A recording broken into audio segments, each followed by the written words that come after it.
আসসালামু আলাইকুম, কেমন আছেন সবাই?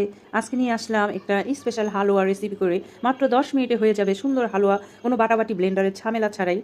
এই জন্য আমাকে লাগবে প্রথমেই কর্নফ্লাওয়ার। আমি এখানে half cup cornflour, half cup চিনি নিয়েছি আর 1.5 কাপ পরিমাণে পানি নিয়েছি।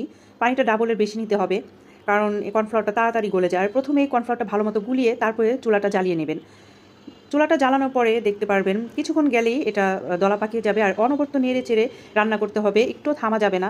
দুটো এলাচি দিচ্ছি ফ্লেভারের জন্য, আপনারা চাইলে এলাচটা গুঁড়ো করে দিতে পারেন। আর যখন একটু ঘন হয়ে গিয়েছে তখন দিয়ে দিচ্ছি 2 টেবিল চামচ পরিমাণে ঘি। ঘিতে ফ্লেভারটা আরও বেশি সুন্দর আসবে। তারপর অনবরত নেড়ে চেড়ে মিশিয়ে নেবেন, না হলে দলা পাকিয়ে যাবে যদি নাড়াচাড়া থামিয়ে দেন। এভাবে অনবরত নাড়াচাড়ার পরে দেখতেই পাচ্ছেন কতটা সুন্দর ঘন হয়েছে। এখন একটু ফুড কালার দিচ্ছি, কালারটা দিলে আরও বেশি সুন্দর লাগে আর বাচ্চারা খেতে খুবই পছন্দ করে।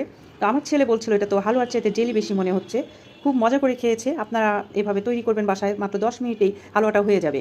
তারপর একটা প্লেটে ঘি দিয়ে এভাবে গরম থাকা অবস্থায় ঢেলে নিয়ে